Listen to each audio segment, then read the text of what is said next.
What's going on? What's going on? Brutus here, bringing you the Champions War League Finals War Recap video, Season 1, Onehive versus Darklooters, the outcome of which was 112 to 113. Darklooters coming away with the first Champions War League CWL victory, also gaining a full 1.5% over Onehive as well.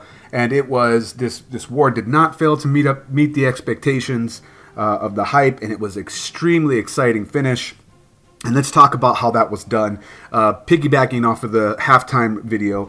So first, taking a look at what Darklooters did to Onehive, they doubled the Town Hall 11s and left 2 Town Hall 10s uncleared, 91% and 96%, very close. And this was actually a dip fail, and so was this one. So, and then the rest was cleared. And then for Onehive, we were able to double all the Town Hall 11s, but I'll come back to that point just a moment. And then unfortunately, we did not, after a scout of a 63% on this one, there was no 10v10 or even dip attempt on that number 6 base. And then there was Queen Kia here, and also ASAP Aussie.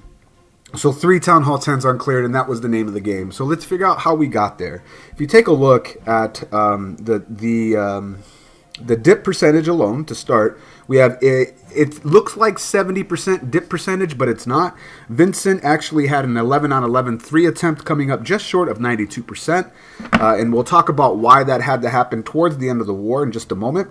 And if you take a look at Darklooters' side, and this is why I'm a believer that I don't have a problem showing dip attempts on my channel, for especially representing Onehive, because it ain't automatic. Here's 80% dip percentage for Darklooters. And then if you take a look at the last few attacks here, we have a 97% really close call with Erotic going on that, but also there was a few dip fails, but also some successes on both sides. Really exciting finish here. It could have swung either way. And if you take a look at really what the story was, is Darklooters only needed about 6 attempts, 10v11, to double the 11s, which allowed them to focus on their 10v10 game and have more attempts in order to do that accordingly. And then if you take a look at Onehive's side, we were upwards in about 15 attempts, which is really unfortunate. You know, we 15 plus attempts, really. So at number 5, when we rather than trying yet again, we went for a 10v10 triple, and we went for a high percent game because we knew it would come down to that, as well as possibly win outright with stars. We were trying to win outright with, I believe, 114, and with 2 dip fails, unfortunately, it just did not go that way. But that could be said. The same can be said about Darklooters as well. So great war to both sides. It did not fail to meet the expectations of the hype. And let's take a look at what some of those 10v10s were for Onehive's side. And the first to start off, we have Yudi. This one came quite early in the war. We have a wizard, a double wizard here to take away some trash, as well as the high hit point storage. And then a BK down to clear away the trash ring on the bottom, creating a nice little funnel for that queen to sneak in there, with some wall breaker action to get the air defense, Infernal Tower, and Wizard Tower, and some air targeting Archer Towers, but really was aiming for also the bang for the buck, would even get that sweeper, but fell just a little bit short on that. As you see, a giant coming down, great timing on that, get the nice distraction going on, queen already down, and then of course the wall breakers in there to get into that wall. It was really a nice entry from Yudi. None of the Town Hall 10s that I'm showing are fresh, they're all second attempts at least. And I'll bring another shout out to Fergie or Savage, being I believe I don't know if it's the only one, but I know he had a 6-pack this war with 2 10v10 triples. Very exciting with both. So with the air defense gone and Infernal Tower gone, he starts his Lalo here with the Rage, working it clockwise. And then here's what I was talking about, but ideally he would get that sweeper out of the way. But he ends up coming from behind on it. With the haste down in the right spot, you got the Lava Pups working on the Hound on the bottom left.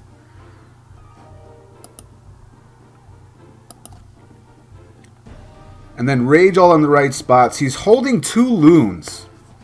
So right as he sees this in this dicey moment with that heal there to sustain those loons going through all this point defense of 2 bows fighting a sweeper that is pushing this back, he decides to drop those last 2 loons and to make sure that he can get this done, because they were being picked off by not only the point defense of that 110 DPS X-bow, but also the Larrys were picking them off as well. So just as they get 2 drops and they're about to drop the other, the splash damage ends up taking out that bow, and then the Larrys finish off the loons, and then the pups come in and take care of those Larrys and then start working on the high hit point CC. Meanwhile, you got the lava pups working around, trying to pick up the cleanup troops. If it goes to ×2, there's more cleanup troops than there is enemy lava pups, and so that was enough to pull down this 3, which was very exciting.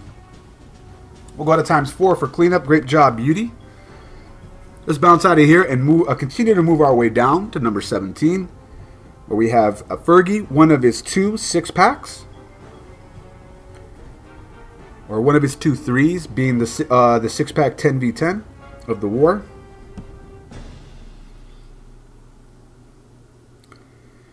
Where does he start this at?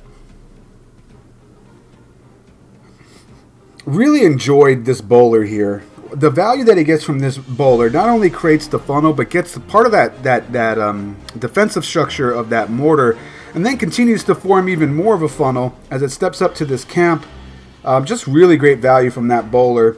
Also, on the far left side, he's got 2 bowlers at the 9 o'clock position doing the same thing with that bowler bounce funnel going on. Tremendous value troops, the best troops. But honestly, kidding aside, really great value from that funnel. I mean, just 2 bowlers or 12 troop space enabled to get that double wide funnel going on, which pushes his king into the core with a jump and rage to tank for the bowlers just behind that, and basically take care of the entire 9 o'clock position and section of the base. Yeah, pops that ability. Hopefully was trying to maybe get the Infernal Tower, but doesn't. That would be a little bit ambitious.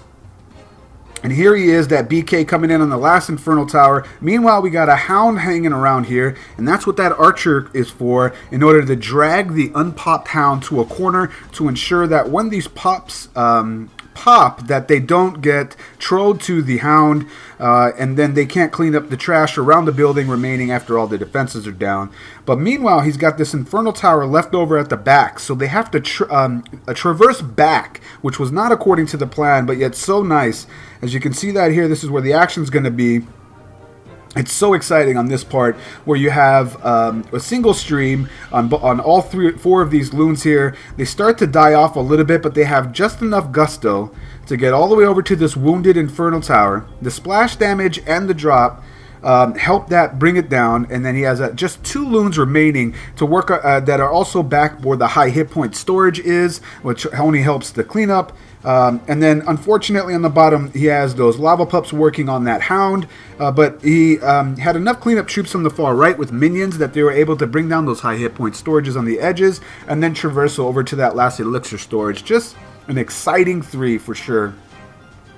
So we bounce out of this one and then continue down, and then we'll call this a video.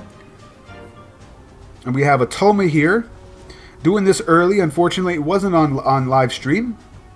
I thought those guys, both Darklooters and Onehive representatives, did a great job live on the stream representing their clans. But we have a Toma going in on Giovanni,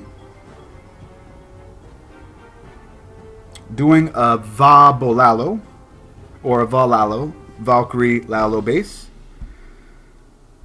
And here's that story again, just a single bowler, 6 troop space, getting a bounce, and taking care of the splash damage of that mortar, as well as creating a funnel and a Valkyrie just to ensure that he gets that really wide dominant funnel, and then continues on with his Valkyries while he uses one of them to create the other side of the funnel. Now they'll take that jump with the Queen taking one of the 2 air defenses that he's targeting, and then the jump well placed under rage will ensure that he gets the Queen aggro. The BK will take care of that. Meanwhile, you still have this bowler down here that is taking care of the Town Hall, as well as high hit point items such as the storage after that. So he starts his Lalo here. Already popped the ability for the Queen. haste that on through. Takes out the Infernal Tower, and the Queen stays up and becomes the best cleanup troop behind his entire Lalo portion, which was just such an excellent gangster approach strategy for this as well, I thought. Haste on through, and then heals the back end Infernal Tower. Meanwhile, that Hound that survived is going to come take care of that Queen. And that will remain unpopped, and he keeps one archer to make sure that he can drag it away from any of the cleanup troops that are going to be remaining on this. As he does have an unpopped Hound that's coming in very closely. As these Larrys help pop that Hound and give him more cleanup troops with that help of the Tesla. And then he's got cleanup minions on the back end, again, with the archer dragging the Hound away from everything else. Really nice 3. So in closing, what a great war. I mean, it really could have gone either way, but it did fall within the Darklooters. They did a great war. Great job on their 11 game. Would really help propel them to get this win. Really exciting finish. Hope you guys enjoyed the stream if you watched it. I know I did. Really looking forward to Season 2. We'll back out of here and leave you guys with the final war results. And once again, it's Brutus reminding you, you're going to be better than the double. And I will check you next time.